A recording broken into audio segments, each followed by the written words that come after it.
Welcome to Indigenous Curatorial Collective's panel in partnership with CARFAC, Canadian Artists Representation. The screen is black and from the right, white text moves out and centers. The text introduces the title of the panel, which is Through Challenges We Make Our Own Successes, moderated by Teresa Vander Meer-Chassé. This text then disappears to the left. Zinsu dochet Nelma Chonsin, Nolek e Teresa Vander Meer-Chassé Chonsin. Dates nichts undicht e. Good day, everyone. My upper Tanana name is Dochet Nelna, and my name I commonly go by is Teresa Vander Meer-Chassé. I'm a light-skinned Indigenous woman with long brown hair pulled up loosely into a bun. My freckles and nose are prominent features on my face. I am wearing a purple tank top that has an exposed part of a tattoo on my left shoulder of music notes. And I am of slender build, sitting at my desk wearing headphones with a Chewbacca mask on the wall behind me. I'm a member of the White River First Nation of Beaver Creek, Yukon, and Alaska, and I'm currently calling in from the territories of the Lekwungen peoples, known today as the Esquimalt and Songhees nations, and the Wasanich peoples. I would like to acknowledge and honor the nations whose territories we are each calling in from today. When I call upon our panelists, if you are able, please identify the nations whose territories you are joining us from today. So I will be your moderator for the Through Challenges We Make Our Own Successes panel that features three amazing Northern Indigenous folks, including Elder Shirley Adamson, Lisa Dewhurst, and Melissa Shaginoff. All three of these panelists are storytellers, whether it's through the artwork they create or the exhibits they curate. I've known Shirley for many years and consider her a mentor of mine. She's a member of the Tagish Nation and citizen of Quechan, a former politician who creates art using the name Jura. She's also a public speaker and teaches the Tagish language. She honors the history of her ancestors through the telling of traditional stories, revitalizing language, paintings, fabric creations, and free-form sculptures. Shirley has shown in many galleries and has work held in private collections, as well as the Yukon Permit Art Collection and the Kwalendon Cultural Center. Shirley offered her voice and language for the Tether exhibition at the Yukon Art Center most recently. I've also known Lisa for quite a few years through our shared work in tourism. And a fun fact, my Aunt Jocelyn and Lisa go horseback riding together. Lisa is a member of the Nklakmakmu, I got it close, Nation of Merritt, British Columbia. Her immediate roots are in the interior Salish and Okanagan Nation, but also has ancestry ties to Mexico through her great-great-grandfather, Jesus Garcia. For the past 30 plus years, Lisa has lived in the small community of Teslin, Yukon, with her husband Darcy and two children. Lisa has managed the Teslin Tlingit Heritage Center for over 10 years and has become a steward and leader in the cultural and tourism industry for her community of Teslin and of the Yukon. Lisa has most recently curated the Honoring Our Futures exhibition that is currently traveling to numerous communities throughout the Yukon. Last, but certainly not least, we have Melissa, an artist, curator, and auntie who I had the privilege of meeting in person for the first time this past July. Melissa is Otna and Paiute, there we go. Oh, and I'm going to try this one, from Naidini Kayak. Yeah, it's pretty good, Naidini Kayak. Oh yeah, I got pretty close. Chickaloon Village, Alaska. Melissa centers conversation in her art practice, searching for deeper understanding through moments of exchange and reciprocity. She's had a wide range of experience with residencies and is currently in a year-long residency designed by the Nave and a historical space in, Dakakak. Man, I'm so close. Thank you. She's curated and juried at the Anchorage Museum, Alaska Pacific University, and University of Alaska Anchorage, just to name a few. Melissa is also the founding member of Hluk Ai Tas Comics. Oh yeah, okay. I'm getting See, I'm getting better. This is great. Each of these panelists bring forward perspectives that have yet to be heard, and I'm so honored to open the gate for them to share with us today. I'd now like to call upon each of our panelists to introduce yourself in the words you would like us to hear, and perhaps correct those mispronunciations that I've had. I'd also like to ask you to provide us with the visual description of yourself and let us know whose territory you are joining us from. Shirley, did you want to start us off? That I'm a woman of mixed heritage, certainly favoring my Indigenous roots more than my non-Indigenous roots. I'm proud that I reflect my age. I am in my crone years, and I have very short hair.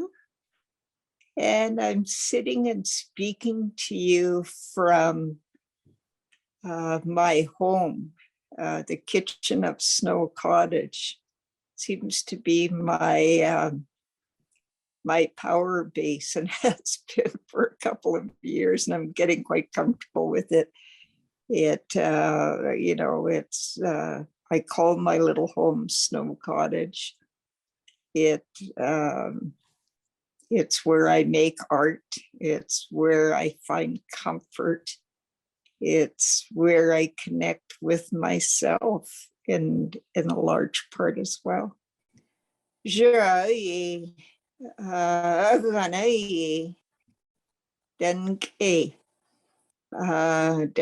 Crochet tan quinje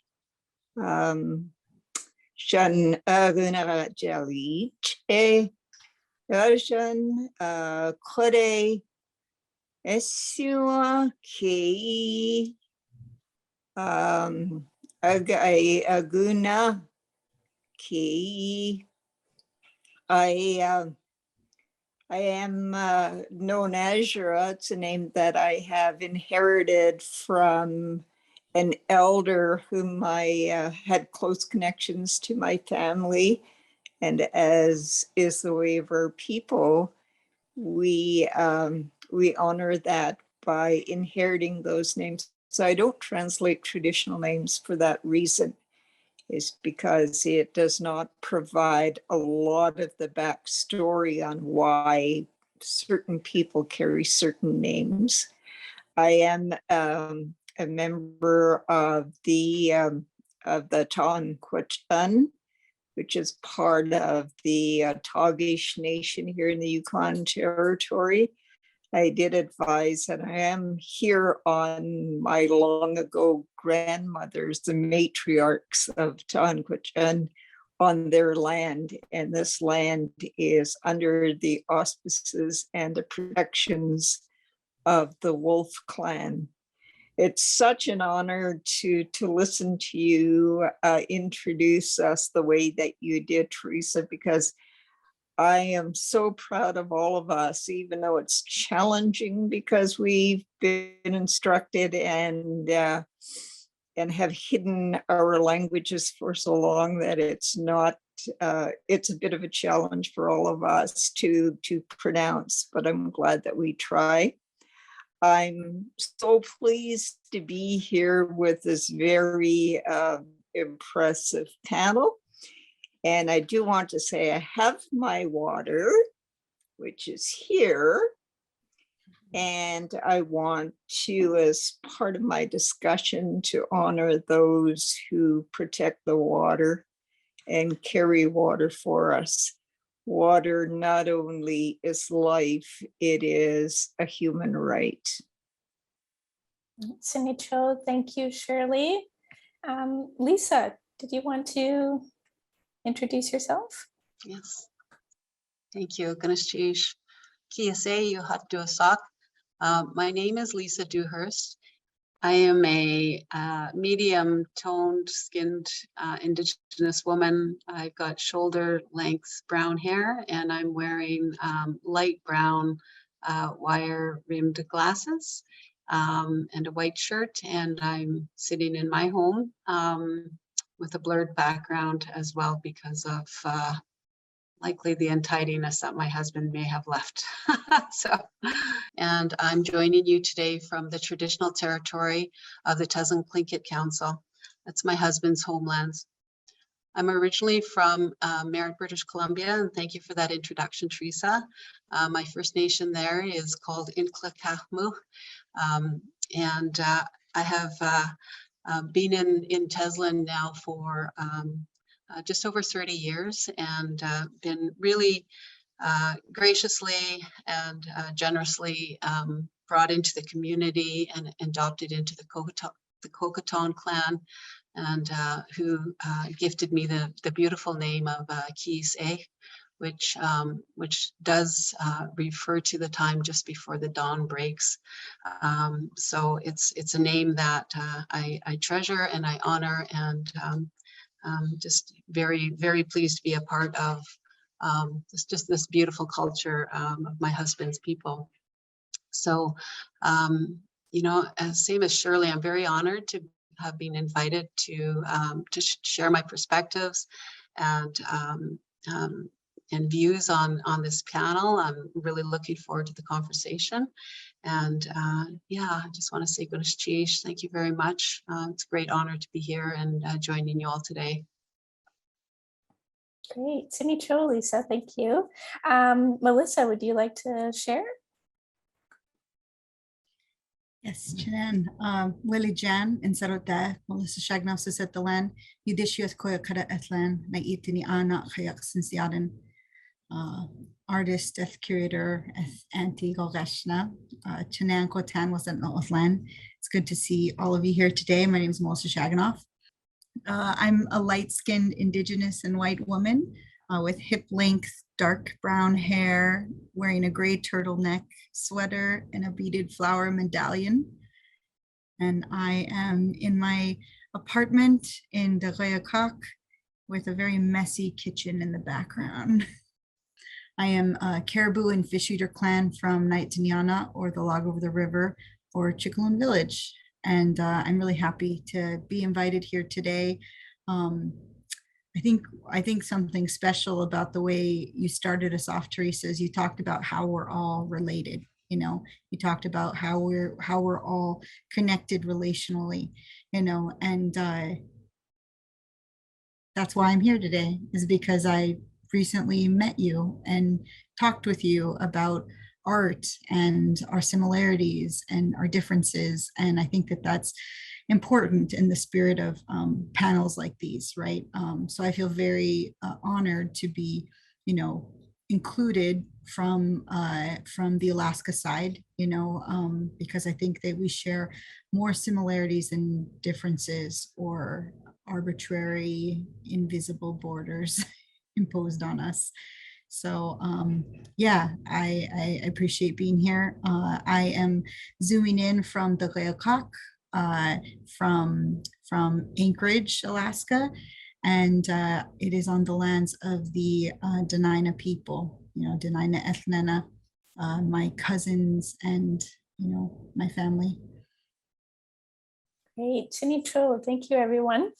All right, I think with that being said, I think we're gonna jump in, we're gonna dive in.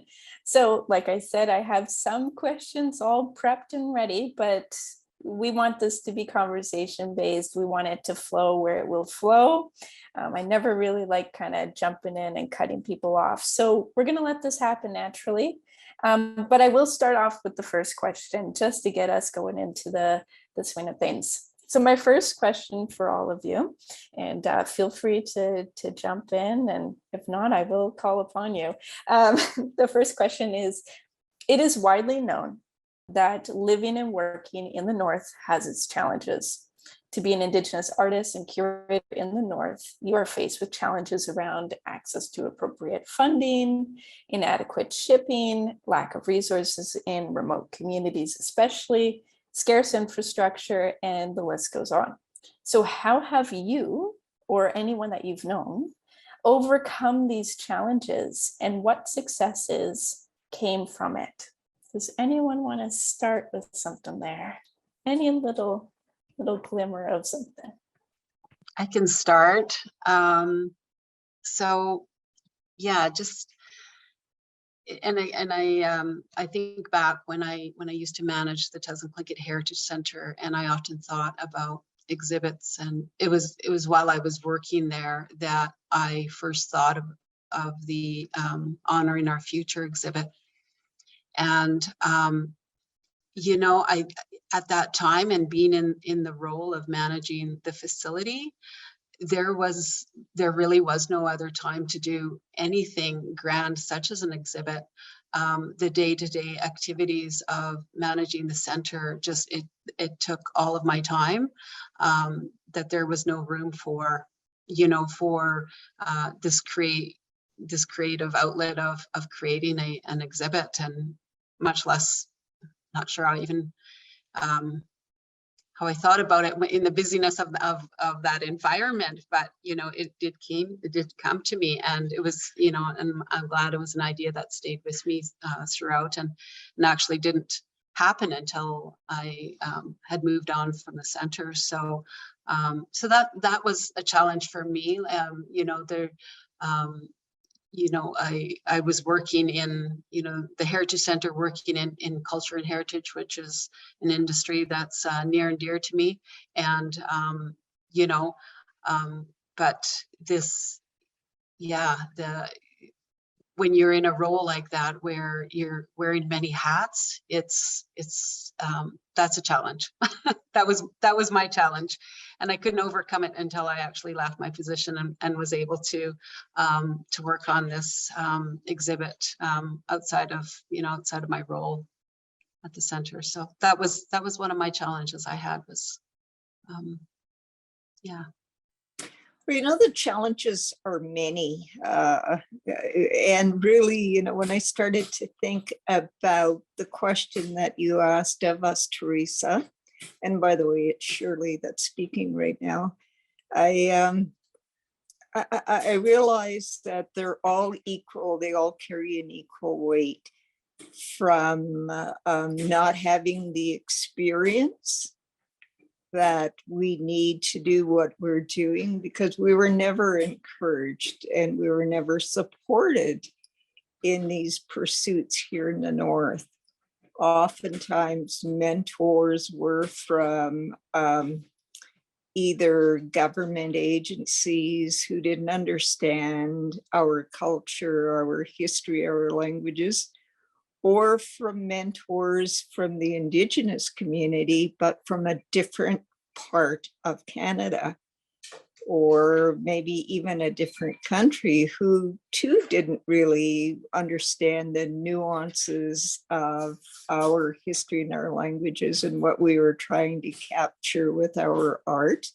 That's a little bit of it, all the way through to not having space to exhibit, because it just wasn't something that Northern Indigenous people did. So we didn't have that. And of course, it seems simple to people who live elsewhere, but here in the North and in Indigenous communities, we have no access, virtually no access in some cases, to the materials we need to create our works, whether it's fabrics to fashion our designs and our clothing, or even paint to do our visual arts, musical instruments to create our music, and it just goes on and on. But you know, each one of these challenges, with every Northern Indigenous person who met those challenges, we all found success, and so we're building on each other's success. So hard to not, you know, it's hard to really understand how far we've come with so many challenges in front of us, but we have, and we continue to move forward in that regard. Yeah, I mean, I think what both of you are saying is so important to hear, you know, because it is a perpetual thing, right? It's not something that there's been we found a solution towards. And these many things, I mean, they're created because of settler colonialism, right? And the sort of bounds that we have to work within, even in our funding structures of like how it is we apply for things, apply to buy supplies, to, you know, to have things shipped out to us, you know, to get 20 glue sticks. You know, I mean, I think that that what would be nice for us to focus on is like, how do we build a system that isn't so reliant on the settler so colonial structures that are barring us from doing these things, right? You know, and how do we invest in a more sustainable way of being able to create the things that we want to create, you know? How do we teach ourselves, you know, to ferment moose brains, you know, for our hides, you know, so we don't have to, you know, get soap shipped in, you know, or, you know, how do we make our own tools, you know, for sewing things, or make our own thread. And, you know, I think that it would be good for us to start thinking too, like how is it that we can actually create these things from the land, from our communities, and from the knowledge that is, you know, maybe already there. We're just not knocking on the right doors to learn them, you know, or to utilizing, you know, the knowledge that elders, you know, might already possess, you know. So it's like, how do we start teasing out what are the things that would create a sustainable sort of, you know,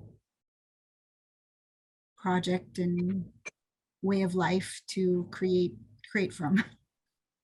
You know, that is such an important element, Melissa, and I'm glad that you raised that, because I find that not only are the artists themselves finding the answers, but they're sharing them. And that's everything from, you know, the politics behind being able to access our lands and renewable resources again, through the support of our First Nations and our First Nation governments, through the support of language keepers who are helping us to recover and revitalize our languages, which is such an integral part of storytelling and understanding our culture and what it is we're trying to portray as artists.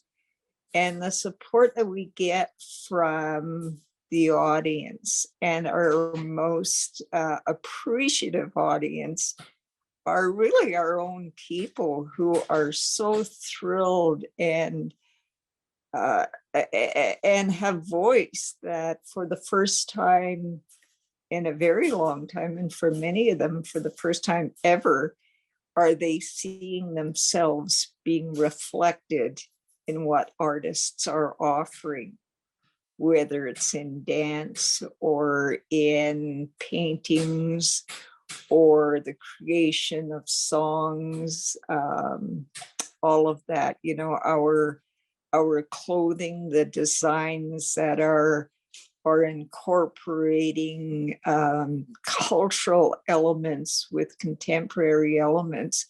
And that's the business of artists. We tell our stories as we see them.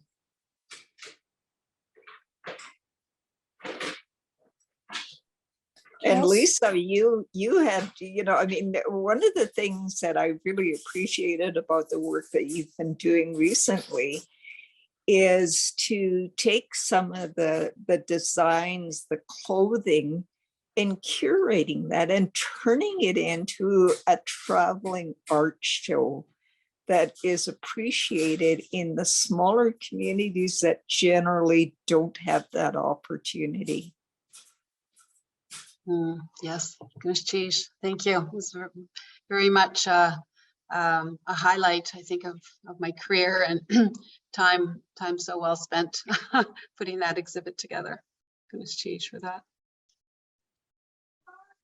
I like just kind of hearing this discussion starting. I want to bring it to that the question about the border that I was actually going to talk about a little bit later in, but I think maybe it's actually important to address it now, because we have, all of us have relationship to the borders.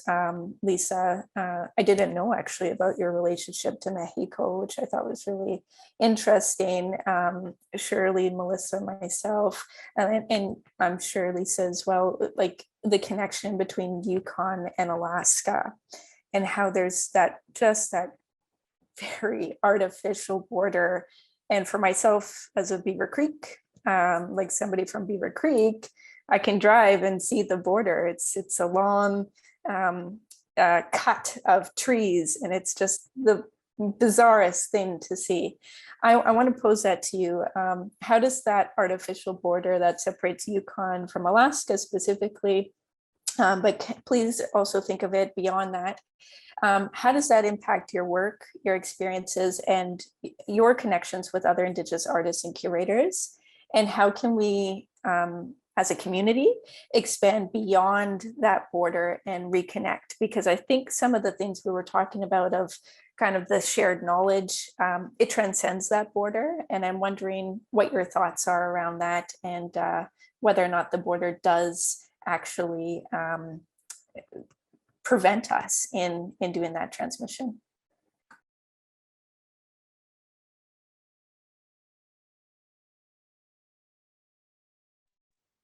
I suppose for me, it's surely, I suppose for me, obviously, it's the funding. The funding is certainly not, not consistent from country to country, and in some cases from territory to territory, especially since some of the more, some of the communities and the territories are quite isolated. And it's not as simple as putting, traveling back and forth from community to community with a vehicle. But against that backdrop, though, there is a connection amongst us, because although we may not be able to travel as easily between the communities to support each other, but it's to visit family, because the borders are artificial in that amongst the Athabascan Nation, we straddle the Northwest Territories, Yukon, and Alaska.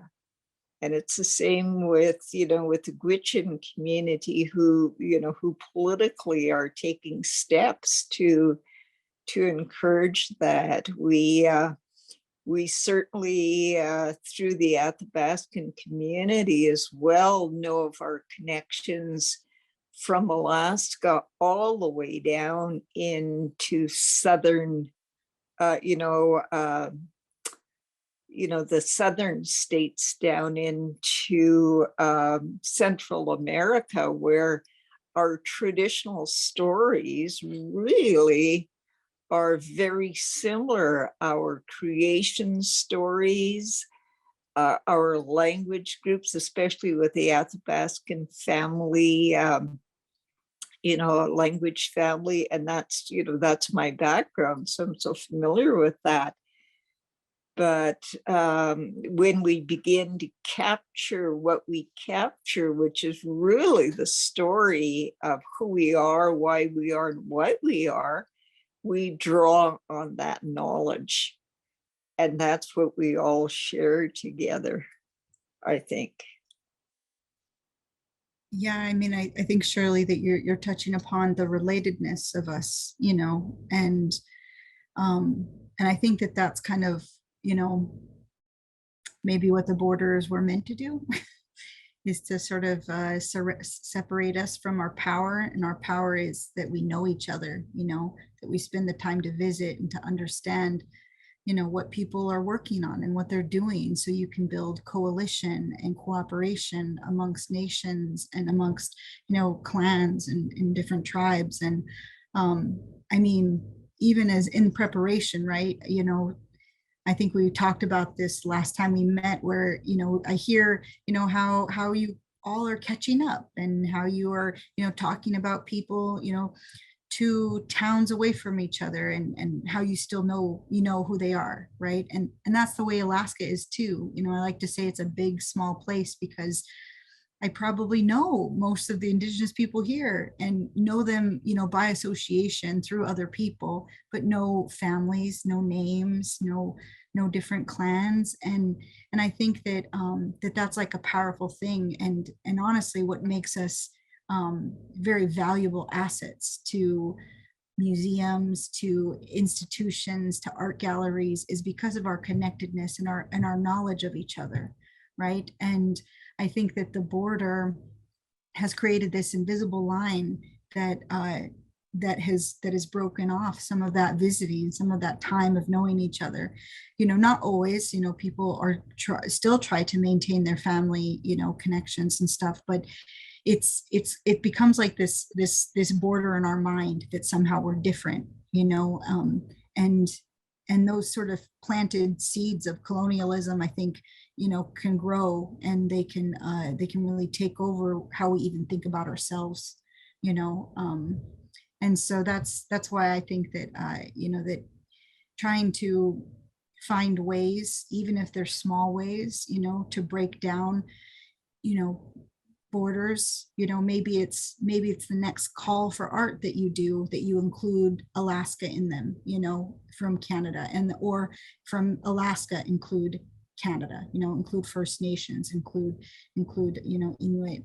And I think that that those are kind of like the small sort of acts that we can do, to try to change that, because like all these sort of things that have been placed upon us shouldn't be what hold us back, even though they do, right? Funding sources, and monetary differences, and currency differences, and differences in languages. Like, I think we can find ways to sort of, in a small way, kind of like fight against that. Yeah, and certainly, funding organizations, that might be listening to this, or or hearing these words. It's like, if there's ways that you can work around, or if you have the power to open up those borders, really try to expand your mind, whether you're an Indigenous person or not, about the harm that continue to perpetuate these borders does to us, because it does create a harm, in a way, I think. Well, I find that really interesting too. And when Lisa talked about her connection to Central America from Mexico, I think about, the first thing I started to think when I heard her talk about that were the prophecies of the eagle and the condor that we're now sharing and talking about amongst ourselves. That connection from pre-colonial times in all of our countries. And those stories are still held by knowledge keepers in each of these Indigenous groups. We know how we're connected to each other. And as an artist, I think that I start to see that, and I have a yearning to see more of the art of these distant relatives of ours, and maybe as curators and people who can influence how we present ourselves as artists, maybe that would be another way to bring all of these elements together. Look at the exhibits that, like Tether, for example, and it's clear to me that we have a very unique and similar background in that we live using the materials that we're able to harvest from the natural environment around us. but we also live in an environment that's very similar. Our clothing are incredible pieces of art, because that's the other thing we all share, where we love beauty, and we'll incorporate that in everything, whether it's a pair of moccasins or outer clothing, or just the visuals that we're painting on our, on our tools, and, our bags, everything. And I want to see more of that. And maybe that's some, an element that we have to pay a little bit more attention to. How do we share that? I look at the, at the clothing in Tether that's now, that exhibit is at the Yukon Art Center right now, and we'll move on. But that's what I'm drawn to, is our similarities and how it feels like, even though some of the articles are not from the Yukon, I feel a connection. It feels special and unique, and I feel like I belong when I'm there with that work. Such great comments, both by Shirley and Melissa. When it brings such strong hope, to be reminded that really that that relation that we all have. And Melissa and I were chatting before the panel began about meeting one another several years back at a conference held in the Yukon, and and it's just like, yeah, that's right, and it right away, it's like, even though we met just briefly years ago, it was like, yes, I do remember you. And all it takes is just a little bit of time together, and you have that connection, and it's really great. And again, it does bring like lots of hope, and it's a really good reminder that that's what we need. That's all we need. Because for me, the borders, all of them, like, it's a psychological border, really. Like, all of a sudden it's there, and oh, that's difficult. This means difficulty. This means going into an understanding and reading through regulations, logistics, all sorts of things to make something happen with the folks across the border, whether it's the southern border or the northern border. And it's like, it's a border, it's a wall, and they've done a good job with that, and they provided a very good name for it, as as a stop to our natural way of being with one another, and of being with our our relatives. Absolutely. And definitely, when I think of my great grandfather, he likely walked up to California in that gold rush era and spent some time there. He left when he was very, very young, I believe around 14 or 15. And then from what we can gather, he boarded a ship in San Francisco and likely docked in Seattle or Vancouver. And, and that was just what he did, and hundreds other just did, and others went south. And it was, it's just this natural way of moving around. And as a result, couple centuries, decades later, here I am, and and here I am in the Yukon now, and it's wonderful, without these borders, without hesitation, I guess, and just a natural way of being, of traveling around without any kind of hindrances and that. So anyways, much appreciate this conversation. This is great. It's bringing up a lot of things for me. And one thing I think, Shirley, you said right at the beginning, with the issues with the border, and Melissa, you touched on this, as well as with the funding, with funding organizations and bodies, having a very clear separation between the States and Canada, or what is now known as the States and Canada.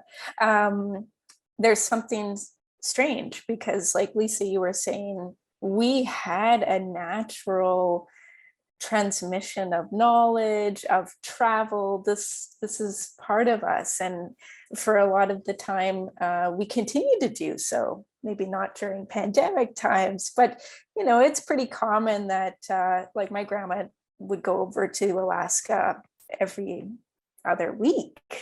It was still something that we kind of naturally did. And to talk about I'm kind of trying to bring it back to like funding, because they're not acknowledging that relationship we have with travel and with the land, I think is also another part of it. We kind of get used to these maps now, and the maps aren't necessarily accurate to what we actually had at one time and we still hold on to today. I think that's a big part of it as well. So a question that I want to pose to you is, a lot of the funding tends to be determined in southern. So in the southern states or in southern Canada, it's not usually done in the north. It's kind of always filtered through, right? So if you had a chance to speak with a southern funding body, anything like that, especially with the needs that we have in the north and how they can actually assist, because we hear them talking about helping all the time, but can we actually see it? What are some things that you would like to say to them to offer insight into the lives of Northern Indigenous artists and curators that might change their perspectives? Melissa, you had a great point of telling folks to actually think about life up here in the borders differently, that they are artificial in our minds. They aren't a concrete thing, but it's become something that we are prevented with. So if you had the chance to talk to these southern funding bodies and such, what are some things that you would ask for or you identify as a need through the work that you've been doing? Does anybody want to take on that?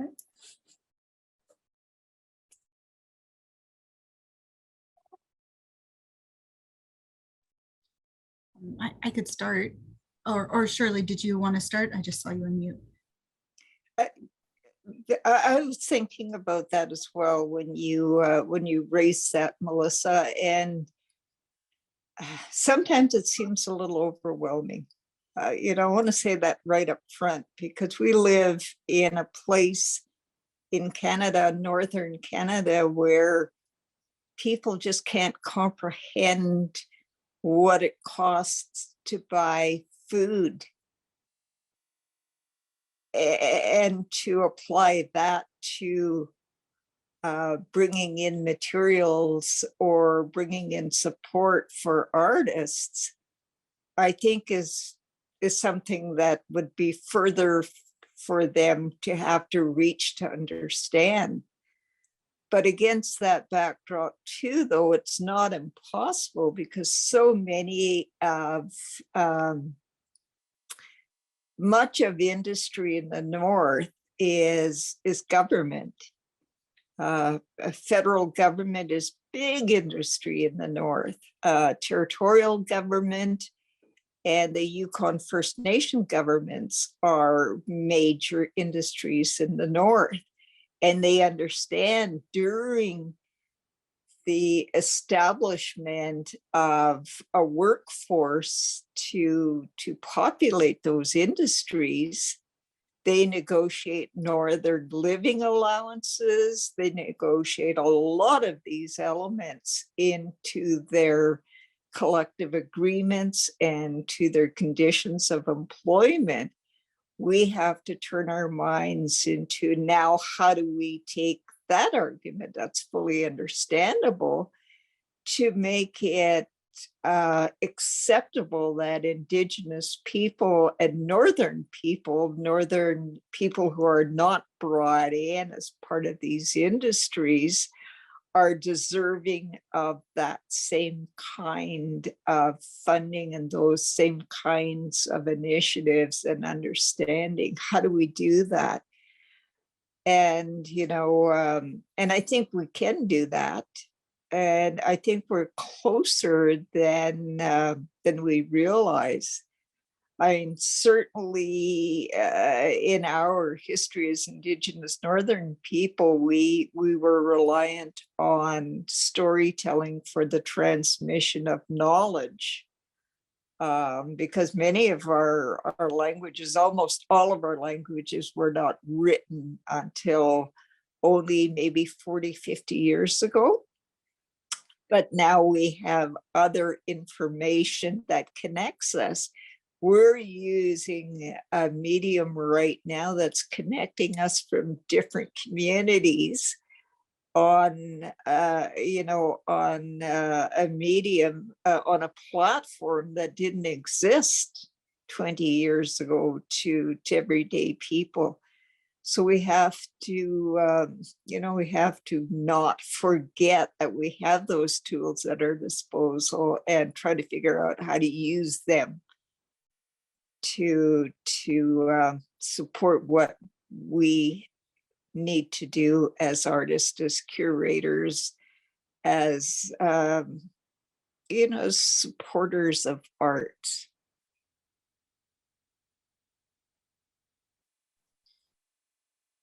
Yeah, and just to sort of, I think to jump on kind of everything that you're talking about, Shirley, right, is that all this kind of this work, this needs to be done by the organizations and the funding institutions.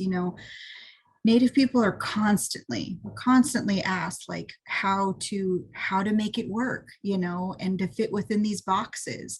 And I think that like the power dynamic needs to switch, and I think that in some ways, we're already telling you sort of what needs to be done. There's anytime I apply for things, right, and I don't quite fit within the box, of that fits within the application, I'll send an email and I'll ask like a question, to really look at those questions, look at those inquiries that people are making, as to what is barring them from even applying.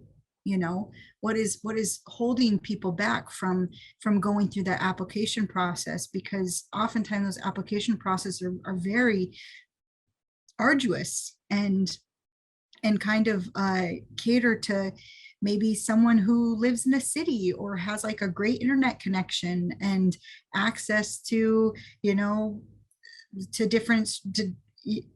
just different sort of examples of what it is that they're looking for, right? So I'd really like to challenge all these sort of funding organizations to look at sort of what Indigenous people are doing and to switch it, maybe rather than asking us to constantly be asking them for money, maybe it's them who needs to learn a little bit about us before that relationship can start. And can these sort of these funding opportunities be looked at as more of a relational sort of like place, that maybe we're going to invest in this project, not just this once, maybe it's going to be over the next 5 years, maybe it's going to be because we're going to spend the time to get to know each other, we're going to spend the time to really understand where somebody's coming from, and not be so based in kind of like what's the next thing. I think that museums can fall into that hole pretty quickly, which is what's the next new thing. It's like, oh, we did this show about this, how do we move on and tell a different story? And it's like, well, actually maybe that story needs to be told again in a different way or expanded upon. So I would like them to start looking at kind of the way that they fund people and the way that they invest in people is more long term, and about kind of like an investment. So that means too that not everything that is awarded should be production based or some sort of evidence based project that's saying like, oh, look at this thing that I did, I finished it, and that's why I deserved the money. Maybe it's about building up a community that is not just one person, it's many people learning, it's many people being affected. So anyway, Jeanette. That's really great comments, Melissa. And it just, as you were talking, I started thinking about a comment that Shirley had made earlier in the panel, and that was, just in regards to like, we didn't have a lot of mentors in this business, in this industry of exhibits and curatorship and that. And, you know, really like, who did we have to go by? You know, I guess maybe the Roman exhibits or the Greek exhibits or whatever, right? And that was just like, you know, absolutely so foreign to us. So when I think about this question, and when I, going off of what Melissa was, you know, just saying, as opposed to don't be looking at just an end product and a production, but, you know, building that relationship and, you know, sorry, my cat is unhappy behind me. When I think about this, and when I think about when we create exhibits or when we create art, it is just so much more, especially when you look at even, you know, the natural resources that we use in some of these pieces, the preparation and the harvesting of them can take up to a year prior to us even utilizing the materials. So how is that considered in any kind of funding application, you know, at all? Like, you know, you've got to go out on the land, you've got to harvest a moose, you've got to tan the moose hide or whatever, you know, looking for certain materials to make snowshoes and all those sorts of things factor in that, you know, that you don't just go to the store and buy babiche or whatever. It's all prepared months in advance and sometimes years in advance. So again, and I really, you know, love Melissa's comment of maybe we shouldn't be asking you for funding. You should be asking us, you know, what are those important stories that need to be told, and research those exploration of new exhibits. Include us in the game, include us in your funding planning when you're, you know, organizing your funding pots. Who's defining these parameters? Who's defining the mandate of them or the intent of them? You know, perhaps you should have an advisory board that, you know, assists with that. Like if you know, if we're really, you know, and again, it goes into as well, you know, just this whole truth and reconciliation that we're in right now, like we can contribute so immensely in that, because everything, you know, that I feel that we do as curators and artists is so much teaching involved and so much of that sharing and sharing in such a vulnerable way, sharing in such a trusting way, that it's giving back so much, that it, you know, it definitely, I just feel like this is our time now, like to be really unapologetic and to be bold and to be like, you know what, I don't fit in your box. And often, Melissa, I've come to a standstill too with certain applications, and I stop and I just, you know, I either write over top of the box and just say, this does not make sense to me. This is not how we view this. You need to rewrite this question. Or I'm not going to be eligible. I think that happens to all of us. Yes. You know, we, as soon as we don't understand a question, we of course try to struggle to answer it anyways, and of course we're not answering it properly, so we're rejected. You know, I can think of the years of rejections and the disillusionment and the frustration and the anger, just for my own part, never mind everybody else's. But it does point back to what you raised at the beginning when you tried to focus us on this question, Teresa, is that if we were able to change something, what would that be? You know, we have to be part of the decision-making process. It's so much of what happens, and I don't know if this is like this in Alaska, but it's certainly something that I'm familiar with in Canada, is that everything is geared to a non-Aboriginal audience. Everything is from a non-Aboriginal perspective. Decisions are made from non-Aboriginal interpretation of what a non-Aboriginal audience wants to hear and see.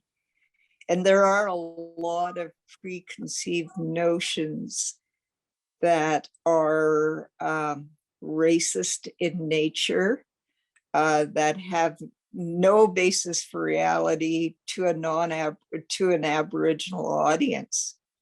So the approach that we take in Canada is to say, okay, we're going to start taking control of this.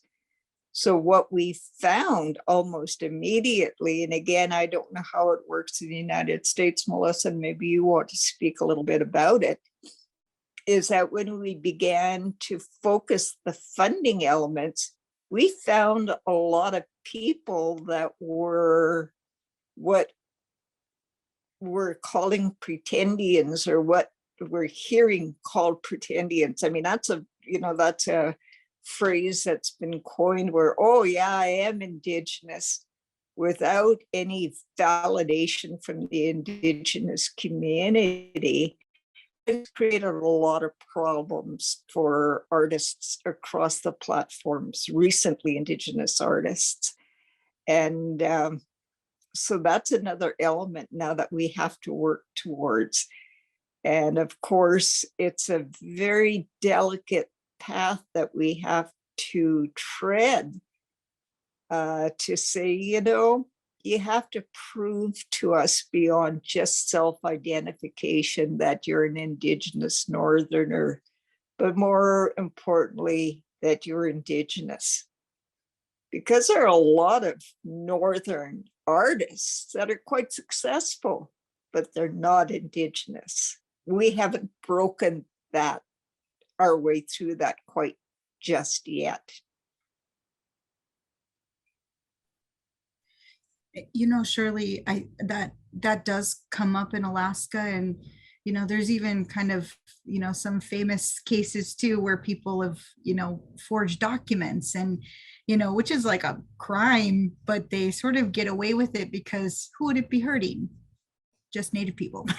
So, but anyways, I think like the way that organizations and the way that we combat this is that we work in a relational way, meaning that like, oh, so when I'm going to work with this person, I'm going to ask that they bring a community along with them, that they bring elders and youth with every project they do, because I think if you look at sort of the way that you're funding things or the way that you're working with communities, that you aren't relying just on one person, that part of the work that the person with the power, the institution with the power, the gallery with the power has to do is to work with many people, and to not just rely on one person to represent, several cultures, right?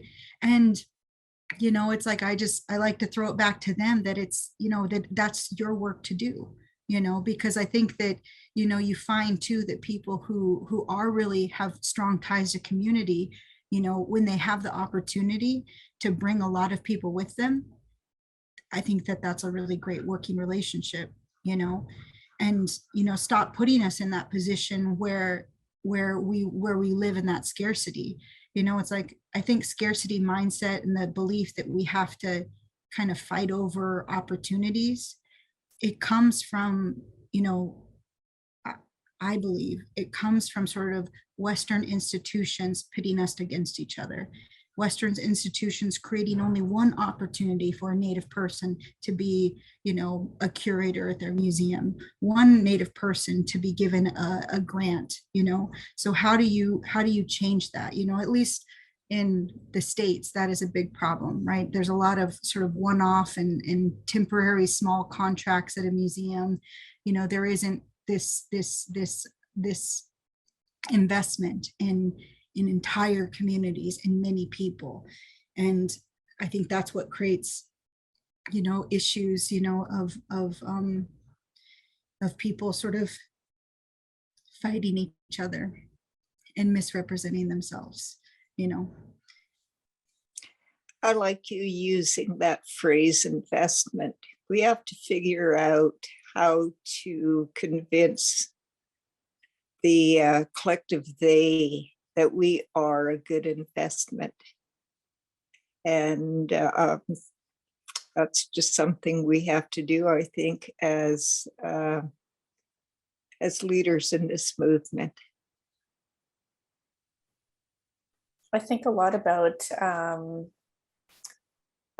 we talked about this outside of the panel as a group at one point, but the use of the North in Canada and the United States tourism push. Yukon is always a primary one for Canada. They're always trying to attract people to go up to the north. Alaska is known as the last frontier in the States. Like, people dedicate their lives, like as soon as they retire, they are on that road north to Alaska, right? So we've gotten so used to that in many ways. And what kind of comes about from that is the governments, the Southern funding bodies, all those kind of things have this understanding already of what we are to them. We are a little ticket, we are a tourism moment for them, things like that, but they're not actually seeing the people that reside in the North. I think that's what we're missing. We get too obsessed, especially in Canada, but I know it's the same for Alaska, obsessed with this magic that the North comes with, but they forget about the people, the humans that actually live there and reside there and work there and create there.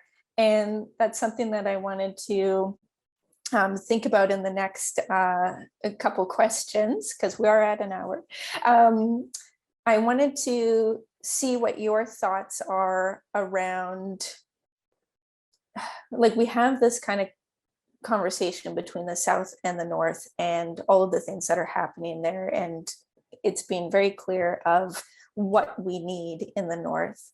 But I'm wondering what your future thoughts are, what your foresight is, what you would hope to see happen for Northern Indigenous artists and curators. I was going to end on that question, but I want to ask it now because we're already kind of talking about it. So what are your hopes and dreams that you would like to see? Because Shirley and Lisa, you both brought it up, that there really wasn't anyone for you to look at to give examples as Indigenous curators at that time. For myself, I'm looking to you, like I have people now that are doing things that I'm looking at and being able to access that as a kind of an emerging curator for myself. But what are your hopes and dreams for the positions that you're in, your own future, but also for the communities that you represent?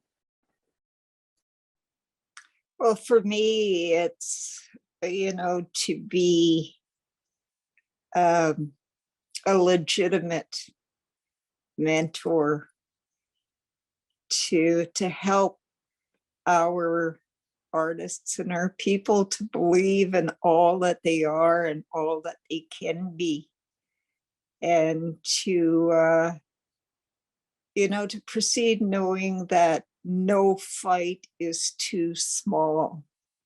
It's I look at my own career path, and much of my background was in politics, so everything was a fight. And even though I haven't been in politics and active politics in a very long time, I still get comments from people saying, oh, you were so aggressive about this, or you were so mean about this. And I realized that it had nothing to do with me, and they don't know that. It had everything to do with the situations we were dealing with. We had to fight harder. We had to speak louder. We had to support ourselves and to ensure our needs and wants were spoken about. I will never be the diplomat that many people are, because I live what so many Northern Indigenous people live through. And And now I think that, I'm not sure who it was that mentioned, I think it was Lisa, who talked about some of the changes we are realizing now. And I agree that that those people who come after me will not have to fight as hard and have to go through what we're going through to convince funding agencies to support us, to convince decision makers that we know of that which we speak, and to not fight so hard to have their work being seen by a bigger audience and seen in the way that they want their work to be viewed, through an Indigenous lens, really.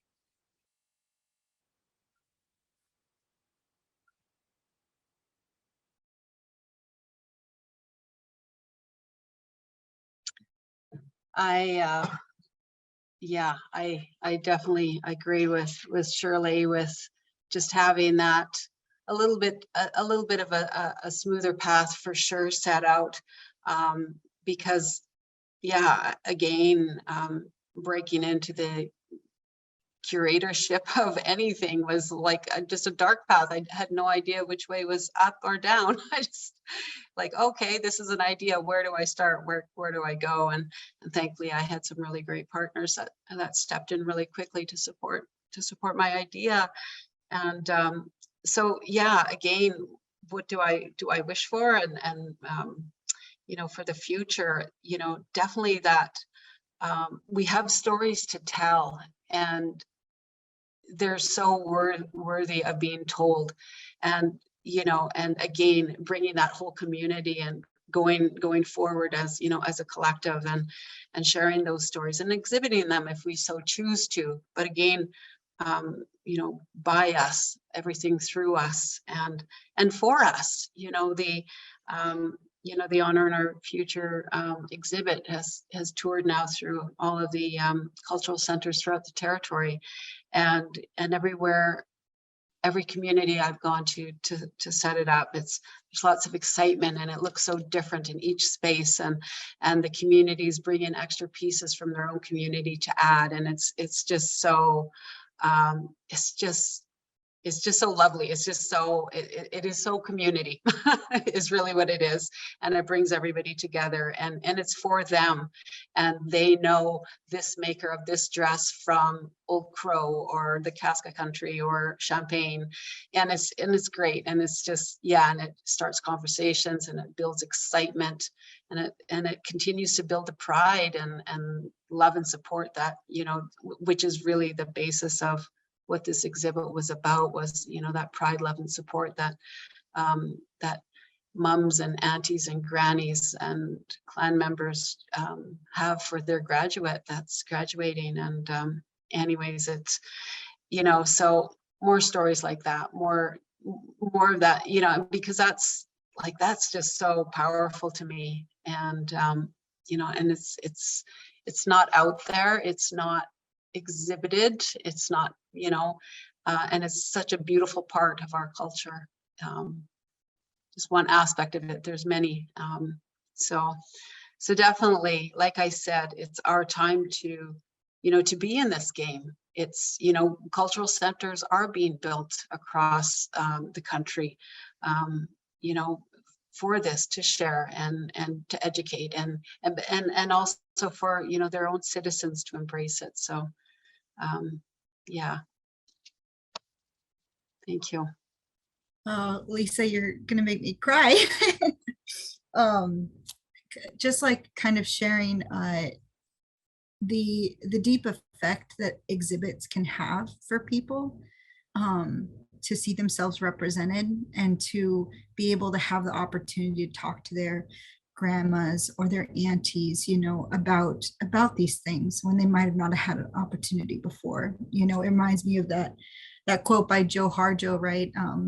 We will plant We will plant songs where there were curses, right? And like, I think so much about kind of the pain that many sort of collections and museums and institutions had on us, but how we can flip that, and we can change the narrative, and we can also extend the story of all those objects and all those like cultural heritage pieces, you know, and recontextualize their story, you know, continue their story through us and through our connection to them, you know, because I think that there's a lot of power in that, you know. And you know, that's what I want to see, you know. It's like I want to see more Native people feel the power and the privilege that they deserve to have within these places, because 95% of their exhibits and shows and content is all about us, right? So we deserve to have a power within that, you know, and we should be able to control those narratives, you know, because when we do control them, we bring everyone with us. And you know, it's like, I think too, we have such a fresh outlook on all of these things, on all of these sort of art projects and these exhibits that for the most part hasn't been told, or been told in a very small way, you know. I'd like to challenge any institution or museum hearing this, and just think, if you were to give it all over to us, you know, what we would create with it. You can't even imagine, because it hasn't been done, but I tell you, it would be brand new and it would be very wonderful. But anyways, I'm getting all flustered. But no, I really want to see more of what Lisa just described, is you know, is families, you know, being there together and celebrating, and really returning to the publicness of our ceremony and our connection, you know, to the things that we make, because those things were always very public. Our artists were always very public. We all know who the best sewer is. We all know, you know, who we can learn the songs from, right? So let's return that publicness to our projects, you know, because there's the power in people feeling recognized. So.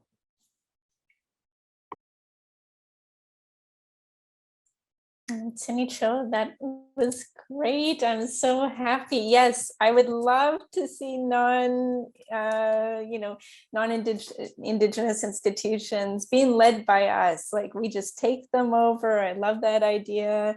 Anybody out there, if you want to give over your institution, please do. We're ready. We're willing. I love it. That is awesome. I love that idea. And I'm happy I asked that question now, because I think it's something that we're all in agreement. You know, we're four very different people.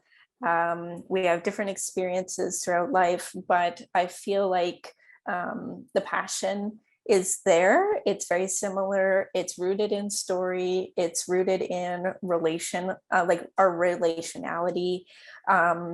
Just all of those kind of things connects us, and I really appreciate you all sharing your thoughts on that.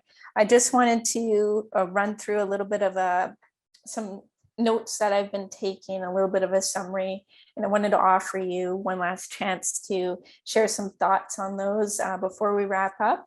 But first, I wanted to kind of think about the challenges. We were talking about that earlier on, that through challenges, you know, even the title of this, through challenges we make our own successes, because despite all of the things that become roadblocks for us as Northern Indigenous artists and curators, we're more than capable of overcoming those, which I think is also really powerful, because we have the resources of community.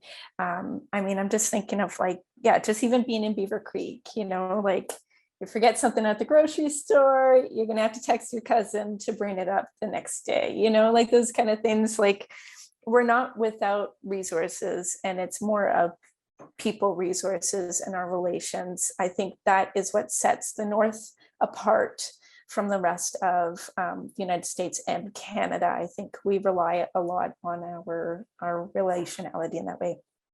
Some of the challenges that we identified was today we were talking about how we don't necessarily fit into the boxes that funding organizations and institutions tend to try to filter us into.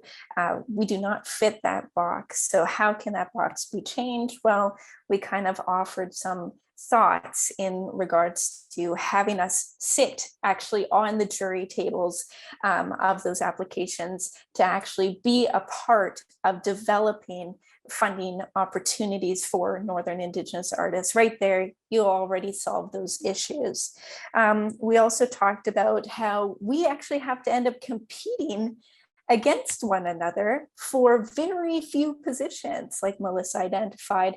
I most certainly have had that experience of, there's one position at a non-Indigenous led institution and all the young Indigenous folks are trying to go after that internship. It's not a good feeling when you're trying to compete with people that you love and that you want to support as well. Like what I've found from the conversation that you've all shared is that we are connected and it's important for us to uplift one another. So when we have to compete against one another, it's not a good thing for us. It doesn't actually fit in the way that our lifestyle is. Another thing was we kept talking about like this colonial mindset of the border like being this strict, harsh separation when it really isn't. It never was before, and it still isn't for us now. It's more of changing that understanding and actually viewing that there is no border. You know what I mean? It'd be so nice if people didn't think about it. We also talked about how funding is very inconsistent between regions, but also internationally between countries, which does cause a lot of delay in those opportunities being shared or like those knowledges being shared. Anything like that tends to kind of get stopped because of funding when they think in that way.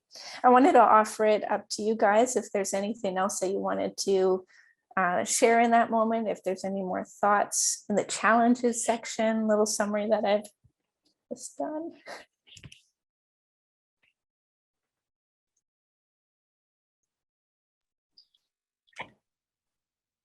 What I would like to say is that I want to keep this conversation going. Mm-hmm. I think that, and to open it to other Indigenous Northerners, and to begin to lay out the groundwork for continuing conversation so that those people we know who need to be a part of the conversation, we can find focus on that. Who do we need here besides ourselves? But first, I think we can start by saying, bringing other Northern Indigenous people into this conversation.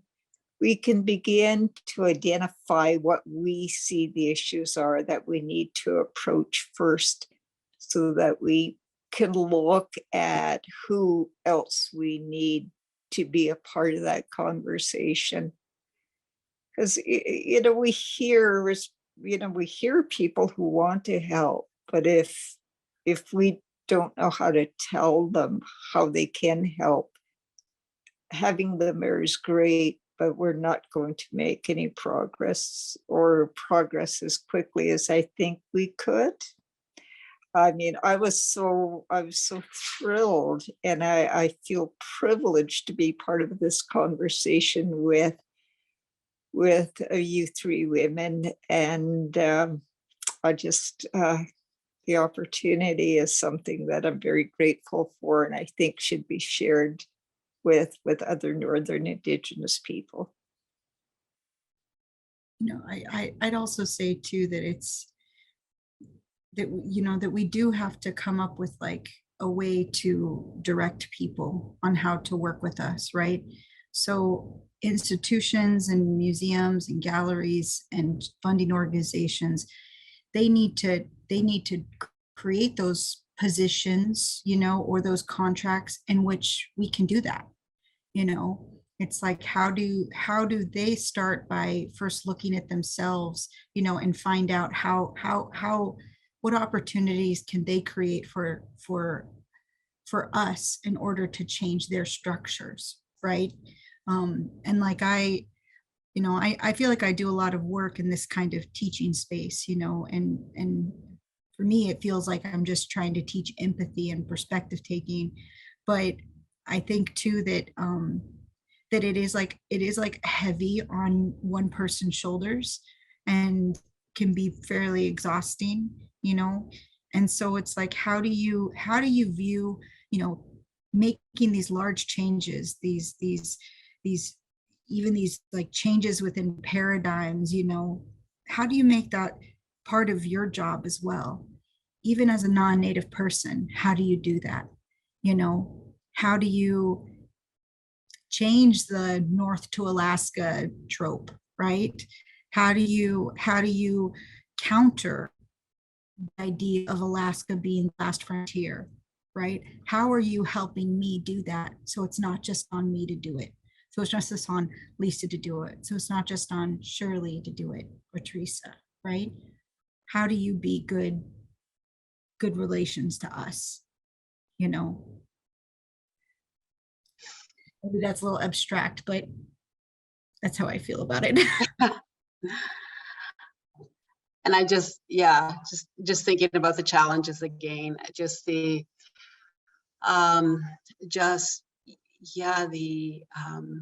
support,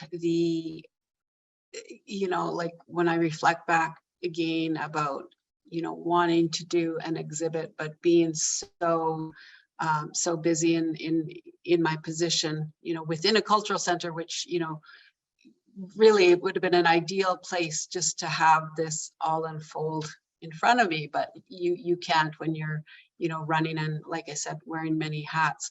And then I think too, that challenge, like, yes, it's so important, the art, the exhibit as an education tool, but at the same time, when you're looking for funding, when you're trying to gather, put together an exhibit, like constantly explaining yourself, constantly defending yourself as an Indigenous person, it just like, you just get to that part of the day where you're like, no, I just can't do that, so that really is a challenge, when you're working through these processes, and the lack of partnerships, the lack of awareness that museums and galleries have, that's a huge challenge. It's in this day and age, and for all of the work, all of the work that has been done, and like Shirley said, she's been in the political field for so many years, and the battle scars that she's probably come through with that, but yet again, that awareness, and it's removing that status quo that's out there, even with the museums and galleries, and that it's stepping out of that comfort zone, like just be uncomfortable for a bit until you get to know us, and then we'll take over. Oh, I still love that idea. That sparks a thing that a friend of mine, I met him a long time ago. He started a campaign called "Museums Are Not Neutral," and I love it. I love that phrase. Just the fact that somebody finally said it, and we've been saying it for a long time, but it's kind of more in the forefront. And I hear you, Lisa, about more meaningful partnerships need to be developed. Like you said, we do have a lot of cultural centers, heritage centers, learning centers kind of popping up all throughout the North, especially in the Yukon. I know Alaska has some as well, friendship centers, where Indigenous folks leading, offering programming to their own community, things like that are being developed there, but there's still some barriers. The fact that Lisa, you said it, and I marked it down here many times, that you wear more than one hat. And I think some folks just don't understand that about the North. I say it all the time. If you're working for an Indigenous government, or if you're an Indigenous artist or curator or anything like that, you wear all the hats. Like, you're in charge of everything. If you're an Indigenous artist, you are not just the artist, but you're also your admin, you are your social media expert, you are your grant writer. Like, people don't get that. And same with being a curator. You are everything. You might not even have a preparator. I'm going to repeat that just for all of the curators from the South that don't understand that. You might not have a preparator or even a space to exhibit in, and you are a Northern Indigenous curator. So that means you have to do it all. And people don't understand that. But I really am happy and grateful that you all spoke that, shared that perspective, because I think it's very important to emphasize those points, that you wear all of the hats. I also wrote down, you brought up the fact that our artwork takes longer. And Shirley, you mentioned just getting paints. You know what I mean? Like, even just ordering paints online to get up to Whitehorse because all you have is dollar store. You know, it's just, that's the way of our life. And it's not just that, but it's also Melissa with the harvesting and tanning moose hides. Like, I'm totally right there with you. I understand that whole process. Everything that we do takes a lot longer. So there needs to be some kind of understanding there with funding bodies, governments, and organizations, that our lives take a lot longer.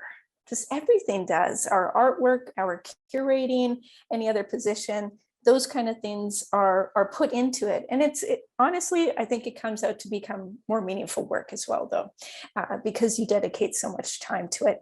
The other thing that I wanted to point out in regards to payment considerations, because I didn't really ask that question, but I kind of did. Shirley, you brought up the idea of living allowances. And I thought about that really quite a bit while you were all chatting, because I was thinking of, for example, you know, we were talking about that border. People come up to be the customs workers or the border agents, and they get funded to come up to the North, to stay for a little bit, and then they get funded to leave. We don't get that. We don't get living allowances for those kind of things. We're just there. That's our home. You know, nobody's paying us to be at our home. And I think that needs to be thought about with the funders. I know they wanted to bring up the payment considerations. So I think that's a huge part of it, is even just thinking about gas in your grant. You know what I mean? Like, a huge part of your grant is going to be just gas receipts and travel. Like, those kind of things actually are a part of our daily lives, and they need to be considered when we're actually applying for funding. And funding bodies need to actually respect and understand when an Indigenous curator or artist is applying for these things, that they mean it, that what we're telling them is true. I think is another strange part. Lisa, you brought that up, of like trying to prove your point to these funders. I think it's odd that there would even be a questioning. I wanted to open it up again if there's any other comments that you wanted to raise around payment considerations or anything of that sort for this panel. It's always difficult to value art, but our art has value. Civilizations, when they go to war, the first things they do is they begin to destroy art libraries. And it may not have been so evident for us, but that's what we're coming through. And it's up to us to value ourselves as artists, whichever element we're playing, whether we're making the art, performing the art, or curating the art. But we have to value ourselves so others know how to value us as well. Just that last comment of Shirley's is, you know, I just really sitting with that because I think it's such an important one of, it's hard to value art because it is so personal. It is so holistic. It encompasses our whole being when we're in the element of producing it. Yeah, I think that Shirley's last comment is really important. And, you know, we know the value of ourselves and our culture, you know, and I think we spend a lot of time trying to convince other people of its value. And I really just would hope that they would just trust us, you know, and that might mean not understanding and just trusting us.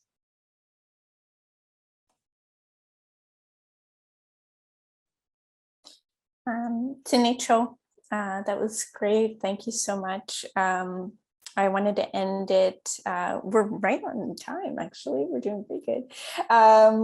I wanted to end it with that last question I had asked about kind of the hopes and dreams and the future, forward thinking.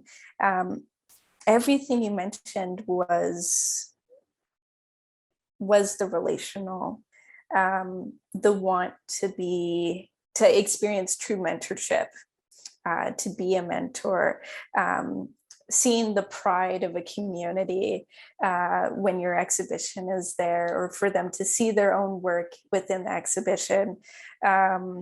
You talked about creating a smoother path for younger generations, so they're not having to deal with these hurdles. You also talked about the emotional reactions that exhibition can play to our communities and to us as individuals, and how it can relate to our healing as well. All of those things cannot be put behind glass. Was something I just wanted to say. It can't be put behind glass. It's everything that you've shared. The words that you've shared are the strength of community, are our relationality. We keep saying that word, but it is very true. And I'm so happy I picked the three of you to be on this panel, because I really felt like that would come through, and it certainly has. And on that note, I just want to say, Tsini Cho, thank you so much for being here on behalf of the Indigenous Curatorial Collective as well. Thank you for being a part of this panel. It's been wonderful. I hope we chat soon again. And yes, surely we will continue this conversation into the future. And I hope anybody that's watching, please reach out to us. We want to continue this conversation. I think it's really important. And the four of us are very passionate people. And yeah, I just want to say thank you again. Good. The panel is now ended. The screen is black again, and CARFAC's logo and ICCA's logo appears on screen.